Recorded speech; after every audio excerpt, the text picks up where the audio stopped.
नमो नमः बच्चों।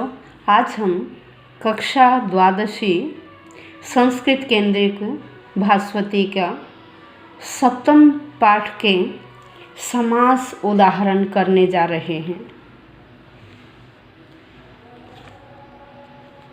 तो बच्चे ध्यान से सुनिए। इस पाठ से जो समास के उदाहरण हैं, समास दो तरह से आते हैं।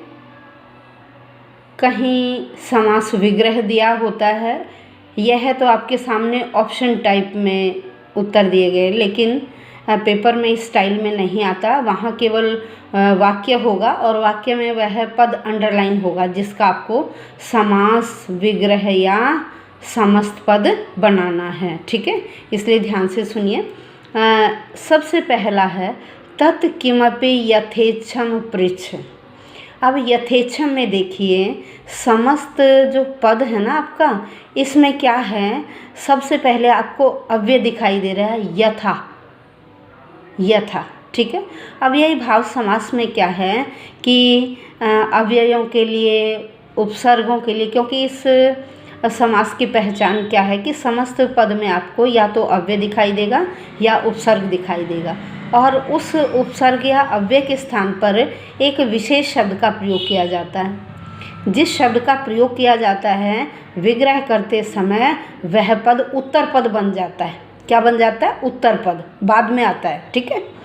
अब यथेच्छम में क्या है, यथा और इच्छम है। ठीक है, ये यहाँ उत्तर पद तो पूर्व पद बन जाता है, और जो पूर्व पद है ना, उसके स्थान पर जिस शब्द का प्रयोग किया जाता है वह उत्तर पद बन जाता है। अब यथेच्छम का क्या होगा? इच्छम। ठीक है, यथा के लिए अनतिक्रम्य पद का प्रयोग किया जाता है। किसका प्रयोग किया जाता है? अनतिक्रम्य। तो आपका विग्रह बनेगा इच्छम अनतिक्रम्य। यहाँ देखिए, इन्होंने ऑप्शन में दे रखे हैं इच्छाया अनुसारेण, यथा इच्छा या इच्छा अनतिक्रम्य। तो कौन सा आंसर हुआ आपका? इच्छम अनतिक्रम्य या इच्छाम अनतिक्रम्य। ठीक है, समझ में आ गया। अब चलिए नंबर 2 पर चलते हैं। राजाज्ञा पालनीया एव। हमने इस पद का अर्थ करके देखना। ऊपर क्या था? इच्छा के अनुसार, यथेच्छम इच्छा के अनुसार। ठीक है, और यथा के लिए किस पद का प्रयोग किया जाता है? अनतिक्रम्य। अब यहाँ क्या है? राजाज्ञा पालनीया एव। राजा की आज्ञा पालनीय है। राजा की आज्ञा। अब देखिए, राजा की, आपको राजन शब्द के रूप आने चाहिए। राजा की, का के अनुसार षष्ठी का प्रयोग किया जाता है, और राजन षष्ठी रूप बनता है राज्ञ है। क्या बनता है? राज्ञ है। राज्ञ है आज्ञा। राज्ञ है आज्ञा, राजा की आज्ञा। क्योंकि आपका तत्पुरुष समास है। आपने जब समस्त पद का हिंदी अनुवाद करके देखा तो दोनों प्रथम पद के बाद कारक चिन्ह कौन सा आया? की। राजा की आज्ञा। तो का के अनुसार षष्ठी विभक्ति का प्रयोग किया जाता है। आपने विग्रह किया राज्ञ है आज्ञा। अब देखिए ऑप्शंस में, राज्ञा या आज्ञा, राज्ञ है आज्ञा, या राज्यस्य या राजस्य आज्ञा। तो कौन सा आंसर सही है? राज्ञ है आज्ञा। अब नंबर 3 पर चलिए। आत्मनः वधस्य योजनां ज्ञात्वा भोजः कथितवान्। क्या हिंदी है? अपने मृत्यु की योजना को जानकर भोज ने कहा। अब देखिए यहाँ क्या है? विग्रह दिया गया है। ठीक है ना, विग्रह है। दोनों पदों को अलग अलग किया गया ना। तो अब यहाँ क्या है? विग्रह दिया गया है, तो हमें क्या करना होगा? इसका समस्त पद बनाना है। समस्त पद बनाने के लिए क्या है? पहले पद में जिस विभक्ति का प्रयोग किया गया ना, आपको इस विभक्ति का लोप कर देना है और इन दोनों पदों को आपस में मिला देना। वध, वधस्य है ना, हमने विभक्ति हटा दी, मूल पद यहाँ क्या बचा? वध। अब दोनों को जोड़ दिया, वध योजना। तो अब देखो तीनों में से वध योजना कौन सा? ख, वध योजना। ठीक है, अब नेक्स्ट पर चलिए। राजन पुत्र वधो न कदापि हिताय भवति इति। हे राजा, पुत्र की मृत्यु कभी भी भलाई के लिए नहीं होती। भाई पुत्र का वध करना कभी भी भलाई का कार्य नहीं है। पुत्र का वध करना, अब देखो यहाँ भी पहले पद के अंत में कौन सा कारक साइन आया, पुत्र का के की। अब का के की के अनुसार आप षष्ठी का प्रयोग करेंगे, ठीक है। पुत्र में षष्ठी लगाई तो देव षष्ठी बनता है देवस्य, ऐसे ही पुत्र षष्ठी बनेगा पुत्रस्य वधः, पुत्रस्य वधः। अब देखिए ऑप्शंस में पुत्रस्य वधः क्या है, पहला ही लिखा हुआ है पुत्रस्य वधः। बेटे मैंने आपको बताया कि पेपर में ऐसे ऑप्शन टाइप में नहीं आता है, पेपर में तो केवल वाक्य होगा, आपको स्वयं उसका समास विग्रह या समस्त पद बनाना, इसलिए बड़े ध्यान से सुनिए। अपराधेन सह, यहाँ भी क्या है, अपि में वचः क्षन्तव्यम, यहाँ भी क्या है भाई, समास विग्रह दिया गया है, दो पद अलग अलग हैं, ठीक है। और आपको पता होगा कि सह, सह का अर्थ है साथ, जहाँ भी सह शब्द लग जाता है ना तो उससे जो कनेक्टेड वर्ड है ना उसमें तृतीया का प्रयोग किया जाता है। किसका, तृतीया का। हिंदी क्या बनी, अपराध के साथ में वचः क्षन्तव्यम, मेरे वचनों को माफ़ कर दीजिए, अपराध के साथ, ठीक है। जब विग्रह किया तो बन गया अपराधेन सह। मैंने बताया ना जहाँ भी सह पद आ जाए सात शब्द तो जो उससे कनेक्टेड है उसमें तृतीया का प्रयोग किया जाता है, ठीक है। इसलिए यहाँ अपराध में तृतीया का प्रयोग किया, अपराधेन सह। अब समस्त पद बनाते समय क्या होगा, सह के स्थान पर क्या था, स शब्द था, स, ठीक है, स। अब क्या होगा, क्या बनेगा, सा स अपराधे, ये तो तृतीया थी, अपराधम वर्ड है, ठीक है। अब हम क्या करेंगे, दोनों को मिला देंगे, क्या बनेगा, सापराधम, स और अपराधम बना ना, अब दोनों को जोड़ दिया, क्या बना, सापराधम।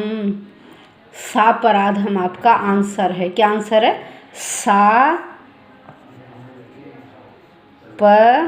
पराधम, सापराधम, क्या बन गया, सापराधम, ठीक है। नेक्स्ट है कृत युगस्य अलंकार भूत है मान धाता गत है। कृत युग को अलंकृत करने वाले, कृत युग सतयुग को अलंकृत करने वाले, सतयुग के अलंकृत करने वाले मान धाता आदि राजा चले गए। अब क्या है, ये भी दोनों अलग अलग हैं, ठीक है। अब हमें पहले पद की विभक्ति का लोप करके दोनों को आपस में मिला देना है। सतयुग के अलंकृत करने वाले अगर आता है, अब यहाँ देखिए हमने विभक्ति हटा दी तो बच गया कृतयुग और अलंकार भूत, दोनों को आपस में मिला दीजिए। गकारोत्तरवर्ती ए और अलंकार का ए मिलकर बन जाएगा आह। ये आपका क्या बना, कृतालंकार, कृत युगालंकार भूत है, क्या बना, कृत युगालंकार भूत है। नेक्स्ट, सेतुर्येन महोदधौ विरचित क्वासौ दशस्यांतक है, कह रहे महासागर पर येन जिसने सेतु विरचित है, पुल बनवाया था, असौ वह दशस्यांतक है, 10 मुख वाले का अंत करने वाला, अर्थात राम को कहाँ है। तो हिंदी क्या बनी, 10 मुख वाले का अंत करने वाला, 10 मुख हैं जिसके, उसका अंत करने वाला। तो यहाँ क्या है, न पूर्व पद प्रधान है न उत्तर पद प्रधान है, यहाँ कोई अन्य पद ही प्रधान है। देखिए 10 मुख का अंत करने वाला, ठीक है, न पूर्व पद प्रधान है न उत्तर पद प्रधान है, अन्य पद प्रधान है, तो वहाँ समास होता है बहुव्रीहि, ठीक है। अब हम क्या करेंगे, बहुव्रीहि समास का जब विग्रह करते ना तो बीच में सर्वनाम शब्दों का प्रयोग कर दिया जाता है। किसका प्रयोग होता है, सर्वनाम शब्दों का।